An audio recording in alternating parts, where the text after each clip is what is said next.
और ये जो है केवल शासन व्यवस्था की जिम्मेदारी नहीं है, तो यहाँ के मम्मी पापा लोगों की भी जिम्मेदारी है कि अपने बच्चों को, खेड़े में रहते होंगे तो शहर में भेजिए, या नज़दीक में गांव अगर होगा तो वहाँ पे जो एजुकेशन जो भी रहता है वो देने के लिए तत्पर रहिए। नहीं तो कोई मम्मी पापा लोग बोलते हैं अरे मेरा बच्चा यकी तो है, कैसे भेजूँ, रखो ना घर पे, क्या करोगे रख के, अरे उसको बाहर भेजिए, उसको जो है एजुकेशन मिलना चाहिए। आपकी परिस्थिति नेक्स्ट जनरेशन अच्छी निकलेगी जब वो पढ़ाई करेंगे तब। लेकिन आप लोग क्या करते हैं मालूम है, आप लोग अपने गांव में भी जाते हैं या यहाँ पे भी, आप शासन जो है सही निर्माण नहीं करते।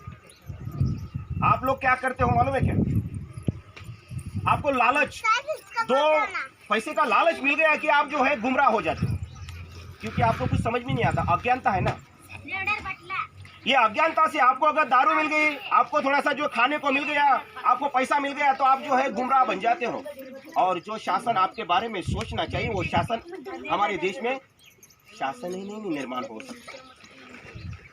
मैं आपको बता रहा हूँ, समझ में आ रहा है? तो आपकी जो परिस्थिति जो समझना चाहते हैं वो शासन ही नहीं है। जो शासन चाहिए इस देश में वो शासन प्रणाली नहीं है, तो आप जो है ऐसे ही निर्माण होंगे। ये ऐसे कीचड़ में कौन रहते हैं, कौन रहते हैं ऐसे कीचड़ में? डुक्कर लोग रहते हैं, मालूम है आपको, कीचड़ में डुक्कर रहते हैं, जानवर जैसे रहते हैं। लेकिन हम इंसान हैं, हमारा हक है कि हमें अच्छा घर, हम यहाँ पे अगर आए तो हमें अच्छी मजदूरी अगर मिली, तो मालूम है हम स्लैब के भी घर में मजदूरी करने के लिए रह सकते ना। आप जो है किराए से भी रहेंगे, लेकिन मजदूरी अगर सही मिलेंगी तो हम ऐसे कीचड़ में नहीं रहेंगे। हम जो है अच्छे घर में रह के जो है मजदूरी करेंगे। देखो मैं जो बोल रहा हूँ वो तर्क वाला है, वो आप जो कितना ले रहे हो आपके ऊपर में डिपेंड करता है, क्योंकि हम भी इस कीचड़ में से ही निकले हुए लोग हैं। इतना ध्यान में रखना, कीचड़ में आए हैं लेकिन मरना नहीं है, इतना ध्यान में रखो। इसलिए क्रांतिकारी अपने बच्चों को सुभाष चंद्र बोस महापुरुषों का ज्ञान दीजिए। लेकिन आप किताबें खरीदेंगे कैसे? किताबें कौन से खरीदेंगे ये तो हमारे मम्मी पापा को पता ही नहीं है।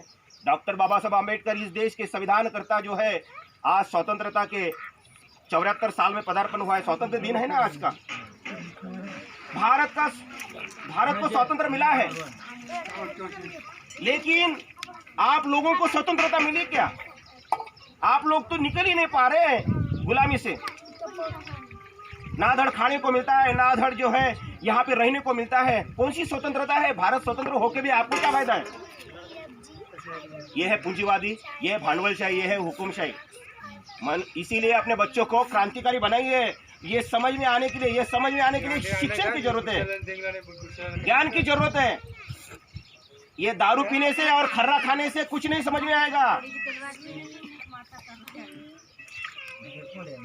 इसीलिए अपने बच्चों को जब समय मिलता है तो अपने बच्चों को, जो भी पढ़े लिखे यहाँ पे लोग होंगे, तो अपने बच्चों को पढ़ाने का काम करिए, क्योंकि ये समय निकल जाएगा तो हमारे बच्चे का इंटरेस्ट कम हो जाएगा पढ़ाई से। जैसे अपन काम पे जाते हैं, अगर काम पे नहीं जाएंगे तो अपन को अपना जो है ना काम से जाने का जो इंटरेस्ट है वो कम हो जाता है, जिसको आलसी बोलते हैं।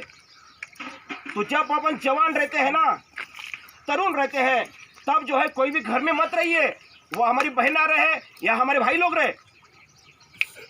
अपनी जो जवानी है वो काम में डालिए, ताकि हमारे फैमिली का अच्छी तरह से पालन पोषण कर सके। क्योंकि 40 साल के बाद में जो है ना आप करने के यानी काम करने के लायक नहीं रहते हो। 40 साल के बाद में जो है ना अपना जो है उल्टी गिनती चालू होती है। इसीलिए आप जो है आलसी ना बने, 40 साल की उम्र में कोई भी घर में ना रहे, अपने काम में रहिए। कल जो है किसके काम को जाना है, तो उसकी जो है ना अरेंजमेंट आज ही करना है।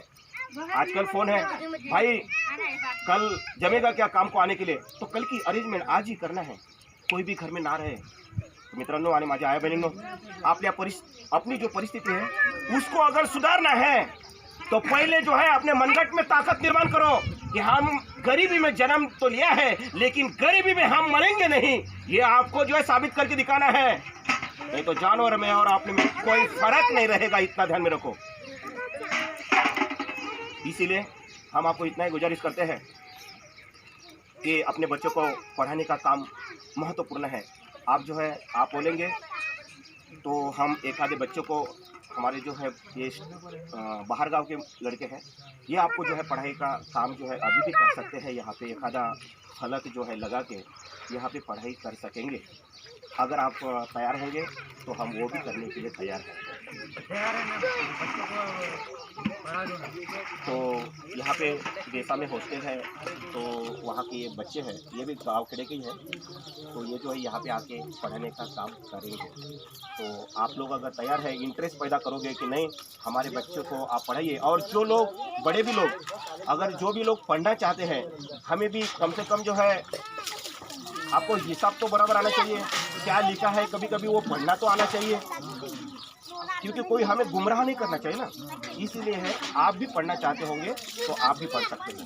तो आप बताइए कि कौन सा समय सुटेबल रहेगा, तो उस वक्त आके आपको पढ़ाने का काम करेंगे। तो मित्रों, एक और बात आपको कहने जा रहा हूँ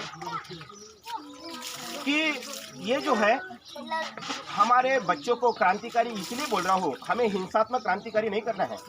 हमें जो है परिस्थिति बदलाव करने के लिए अहिंसात्मक मार्ग से ही जाना है। अपने बच्चों को तलवार, चाकू, भाला, बंदूक नहीं देना है, अपने को बुद्धि देना है। उसी को हम कहते हैं कि जो शस्त्र है शिक्षण, वो शस्त्र हमें देना है। लेकिन आपको विनती है कि आपको देखो बहुत सारे प्रॉब्लम है यहाँ पे, ना टॉयलेट की व्यवस्था बराबर है, जिससे जो है यहाँ पे सांप जो है उसका डर है, कहीं किसी को काटेगा या जैसे कुछ हो जाएगा। बहुत सारी चीज़ें हैं यहाँ पे, मच्छर काटते होंगे बच्चों को, वो आपको बताते नहीं है क्या दुख है उनको भी, जो है बराबर खाने को नहीं मिलता है। देखो कैसे चेहरे दिखते हैं, कोरड बहू दिखते हैं कि नहीं। कहने का मतलब जो है ये हमारे ही साथ क्यों, हमारे ही ये ऐसे परिस्थिति में क्यों अपन। तो इतना ध्यान में रखो कि ये परिस्थिति को हमें अगर बदलाना है तो हमें जो है अच्छी एजुकेशन लेना बहुत जरूरी है। आपने तो नहीं लिया है, मम्मी पापा लोगों को नहीं मिला है, लेकिन आने वाली पीढ़ी को देने का जिम्मेदारी आपकी। नहीं तो फिर आप जो है जब बूढ़े हो जाते हैं ना, तो आपको सही इलाज भी नहीं मिलता है और ये परवरिश भी आपकी सही नहीं करेंगे, क्योंकि आप परवरिश इनकी बराबर नहीं कर रहे। जब आप बूढ़े हो जाते ना, तब आपकी भी परवरिश बराबर नहीं होंगी। आप जो है ना, आप भी कीड़े मकोड़े जैसे मर जाते हो। इतना ध्यान में रखो, ये कोई नहीं बताने वाला आपको, आप तो ऐसे ही रहे। सिर्फ जो है ना वोटिंग आई ना, तब सिर्फ जो है 1000 या 1 पौवा दे दो, हो गया काम।